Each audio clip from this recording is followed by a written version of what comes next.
My name is Ram Gupta.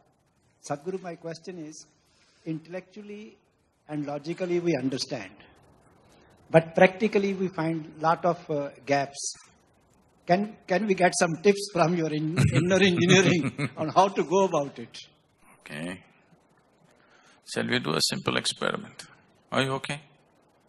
Simple experiment. The guinea, or these are days of the flu.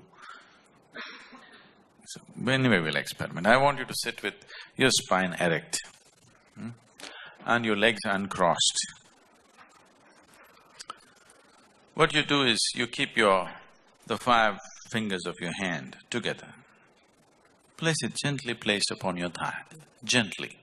Do not press down, very gently place. Don't do it yet, I'll tell you what to do, but do not do it yet. We will do this with our eyes closed. With your eyes closed, holding your hand this way, you just breathe slightly deeper than normal. And as you're doing this, I will say switch. When I say switch, the hand this is this way, just slowly turn it over without breaking the rhythm of your breathing. Again, when I say switch, get it back into this position. In these 2 positions, something about your breath will change. The way the air fills up into your lung or the maximum expansion and contraction, something about it will alter itself. I want you to notice what's happening.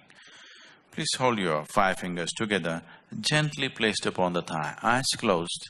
Unless your spine is erect and eyes closed, you will not notice it. Just breathe slightly deeper than normal, just inhalation, exhalation a few times.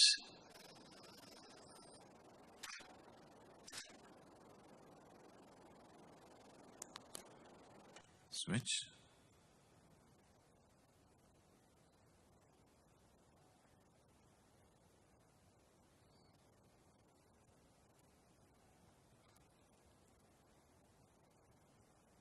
Switch again.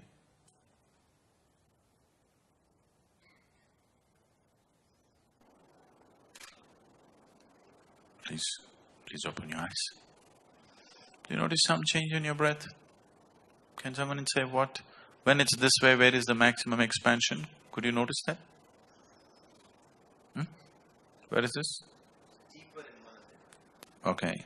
What's happening, I will tell you. Just do 1 breath and you will notice this. When you hold the palm facing down, the maximum expansion and contraction is in the lower lobe of the lung, so you notice it in the diaphragm region.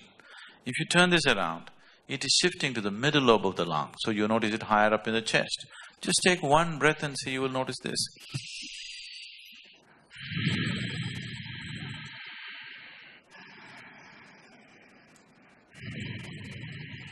Is that so? Just turning your hand over. The very way you breathe is altering itself. This is not just about the breath. The very fundamental life energies in the system are altering itself just because you turn your hand over. How many times in a day, unconsciously, are you… Now you keep on doing this, now you're setting your energies into your turmoil and hoping to be peaceful. Life doesn't work like that. This is like you got into your car, you don't know what these 2 pedals are. You just kick any one of them whenever you feel like it. You know what a jerky driver you will be? Right now your well-being is very jerky, please see this. It is not that you do not know peace. It is not that you do not know joy. It is not that you do not know blissfulness. The problem is it's not sustainable, isn't it? Isn't it so? This is like… Are you okay for a joke? Very serious question, but… On a certain day, this happened in Michigan. An old-timer decided to go ice fishing.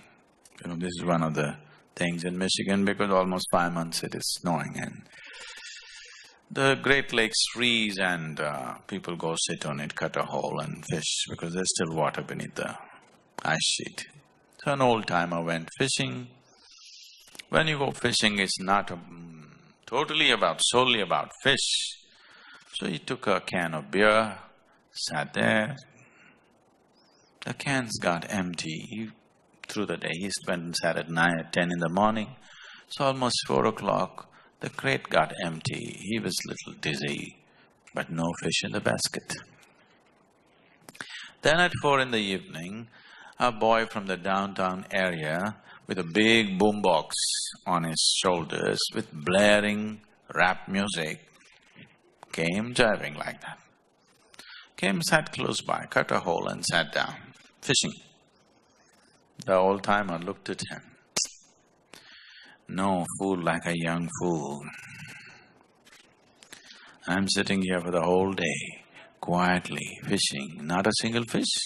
The fool comes in the evening, the sun is about to set, and with this blaring music, is he going to catch fish? No fool like a young fool. You know, the young people think the other way around, but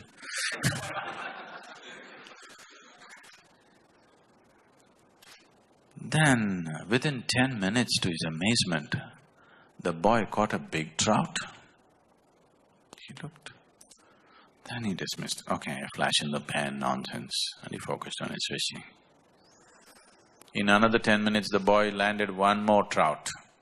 Now he couldn't ignore him. He sat there watching the boy. The boy was listening to blaring music, jiving, and like this. And in another 10 minutes, he caught one more trout. Now he couldn't ignore this anymore. He kept his pride aside, slowly walked up to the boy and asked, see, I have been sitting here since morning. I haven't landed a single fish. You just came, in 30 minutes you got 3. What is the secret? The boy turned down the music a bit and said, roo-ra-ra-ra, roo-ra-ra-ra. I said, what? The boy again repeated, roo-ra-ra-ra, roo-ra-ra-ra. I said, I don't understand. He said, wait.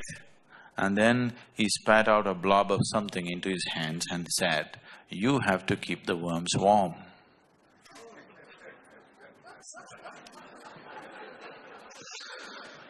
Unless you do the right things will not happen to you. So, because the technology is subjective, it's about you. See, if it was about something else, I would have written a book and given it to you. Because this is about you. You are the object and you are the subject.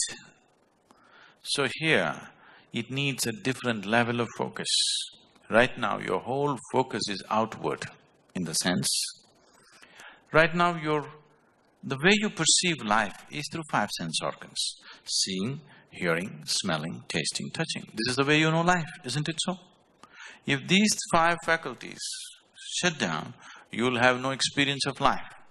For example, right now if you dozed off a bit, that's not instruction. If you dozed off a bit, suddenly in your experience, I will disappear, for sure. Everybody around you will disappear, and you will also disappear, isn't it so? You fell asleep for a moment, the world disappeared and you also disappeared. Everything is going on, but in your experience, everything is gone. Simply because the 5 sense organs have shut down. So these 5 sense organs are the basis of your experience right now, and they're essentially outward bound.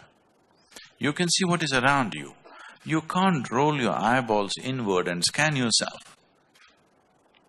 You can hear that. So much activity in this body, you cannot hear that.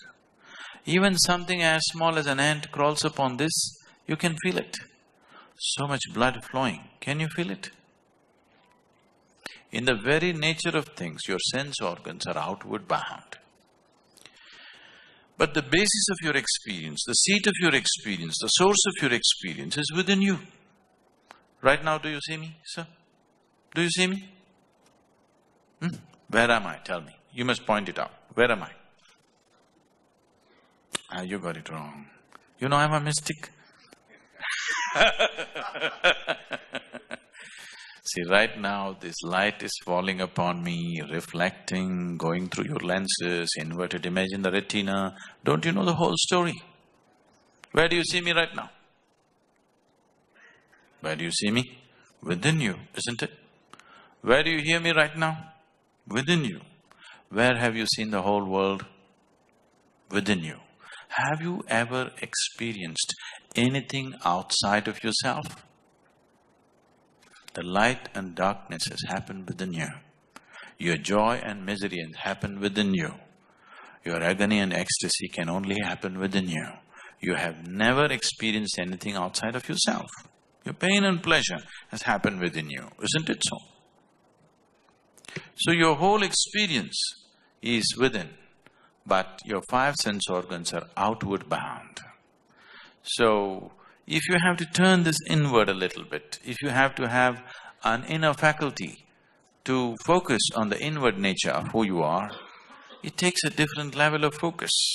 Everything, these five sense organs are very essential for your survival, so they get turned on when you're born.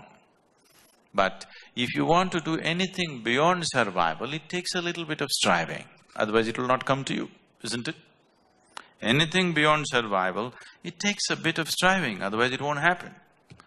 So this inner striving has not happened, that's all. I would say, if you are willing to give 28 to 30 hours of focused time, we can turn on a different level of perception which is very inward. That's all it takes. 28 to 30 hours of committed, focused time. We usually format this in 3 days, 4 days according to people's convenience, but essentially that's how much time it takes for you to have a simple mechanism to activate a perception which is not outward, which is inward. Once you know what is happening within you, once you're conscious of how it is functioning within you, I'm sure you will create pleasantness for yourself.